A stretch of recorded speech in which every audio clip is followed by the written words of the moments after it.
The Epiphany of Death by Ashton Smith. Narrated by Matthew Schmitz.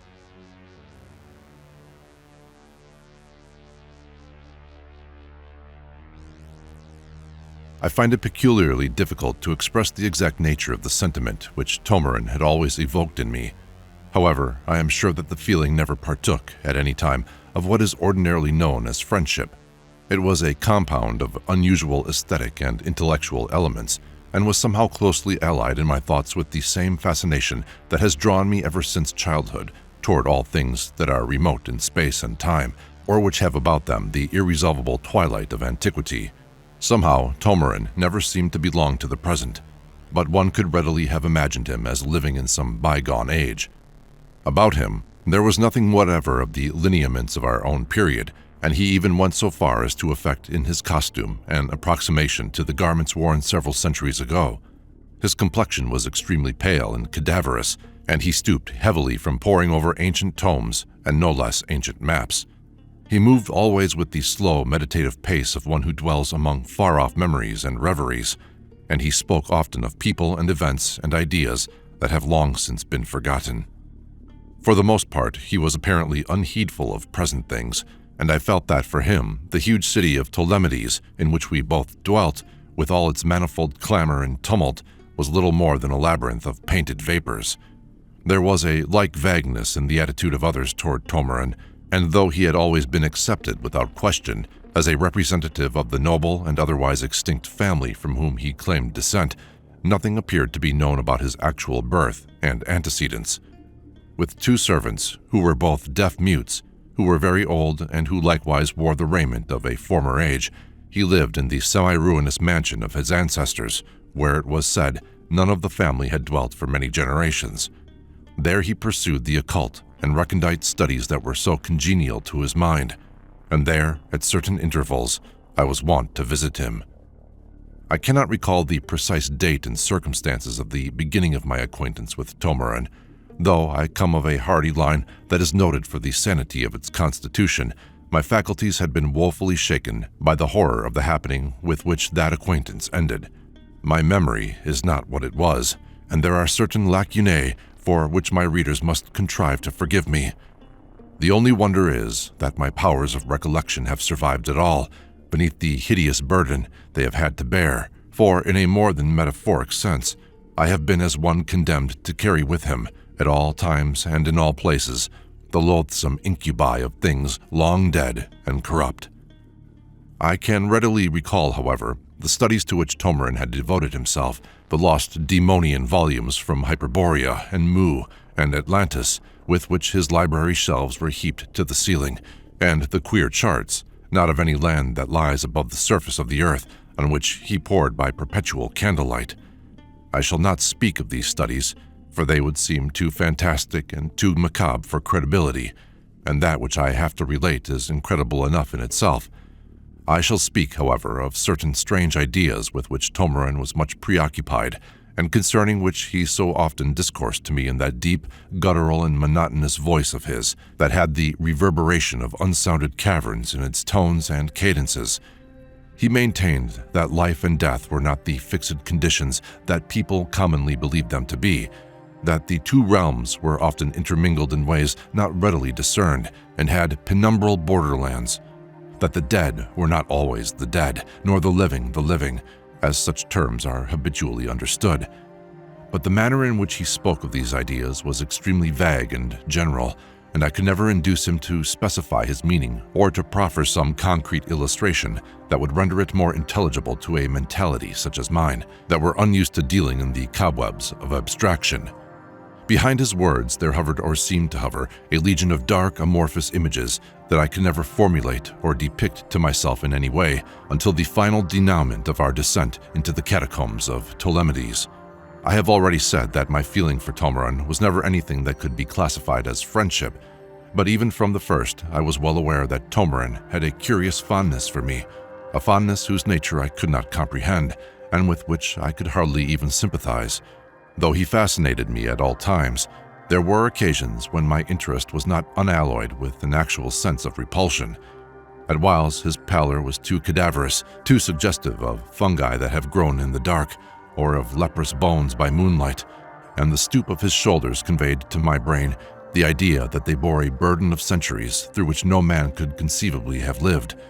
He aroused always a certain awe in me, and the awe was sometimes mingled with an indeterminate fear. I do not remember how long our acquaintance had continued, but I do remember that he spoke with increasing frequency toward the end of those bizarre ideas at which I have hinted. Always I felt that he was troubled about something, for he often looked at me with a mournful gleam in his hollow eyes, and sometimes he would speak with peculiar stress of the great regard that he had for me. And one night he said, "Theolus, the time is coming when you must know the truth, must know me as I am, and not as I have been permitted to seem. There is a term to all things, and all things are obedient to inexorable laws. I would that it were otherwise, but neither I nor any man, among living or among the dead, can lengthen at will the term of any state or condition of being, or alter the laws that decree such conditions." Perhaps it was well that I did not understand him, and that I was unable to attach much importance to his words or to the singular intentness of his bearing as he uttered them. For a few more days, I was spared the knowledge which I now carry. Then one evening, Tomorin spoke thus: "I am now compelled to ask an odd favor of you, which I hope you will grant in consideration of our long friendship. The favor is that you accompany me this very night to those vaults of my family which lie in the catacombs of Ptolemides." Though much surprised by the request, and not altogether pleased, I was nevertheless unable to deny him. I could not imagine the purpose of such a visit as the one proposed, but as was my wont, I forbore to interrogate Tomorin, and merely told him that I would accompany him to the vaults if such were his desire. "I thank you, Theolus, for this proof of friendship," he replied earnestly. "Believe me, I am loath to ask it, but there has been a certain deception, an odd misunderstanding, which cannot go on any longer. Tonight, you will learn the truth." Carrying torches, we left the mansion of Tomorin and sought the ancient catacombs of Ptolemides, which lie beyond the walls and have long been disused, for there is now a fine necropolis in the very heart of the city.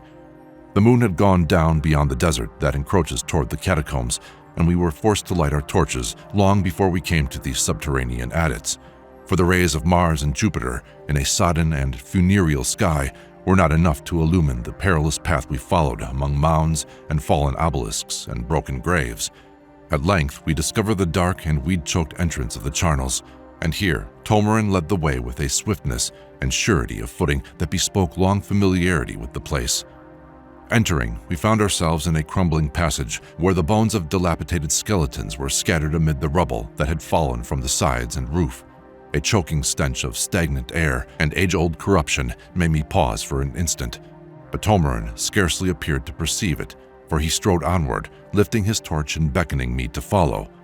We traversed many vaults in which moldy bones, verdigris-eaten sarcophagi were piled about the walls, or strewn where desecrating thieves had left them in bygone years. The air was increasingly dark, chill and miasmal, and mephitic shadows crouched or swayed before our torches in every niche and corner. Also, as we went onward, the walls became more ruinous, and the bones we saw on every hand were greener with the mold of time. At length, we rounded a sudden angle of the low cavern we were following. Here we came to vaults that evidently belonged to some noble family, for they were quite spacious and there was but one sarcophagus in each vault. "My ancestors and my family lie here," announced Tomorin. We reached the cavern's end and were confronted by a blank wall. At one side was the final vault, in which an empty sarcophagus stood open. The sarcophagus was wrought of the finest bronze and was richly carven. Tomorin paused before the vault and turned to me. By the flickering, uncertain light, I thought that I saw a look of strange and unaccountable distress on his features. "I must beg you to withdraw for a moment," he said in a low and sorrowful voice. "Afterward, you can return." Surprised and puzzled, I obeyed his request and went slowly back along the passage for some distance. Then I returned to the place where I had left him. My surprise was heightened when I found that he had extinguished his torch and had dropped it on the threshold of the final vault, and Tomorin himself was not visible anywhere. Entering the vault, since there was seemingly no other place where he could have hidden himself, I looked about for him, but the room was empty.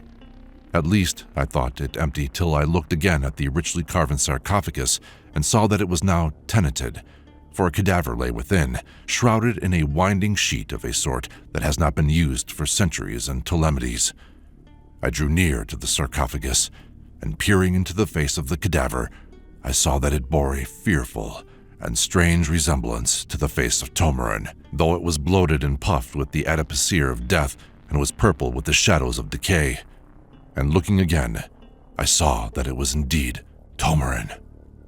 I would have screamed aloud with the horror that came upon me, but my lips were benumbed and frozen, and I could only whisper Tomorin's name. But as I whispered it, the lips of the cadaver seemed to part, and the tip of its tongue protruded between them, and I thought that the lip trembled as if Tomorin were about to speak and answer me. But gazing more closely, I saw that the trembling was merely the movement of worms as they twisted up and down and to and fro and sought to crowd each other from Tomorin's tongue.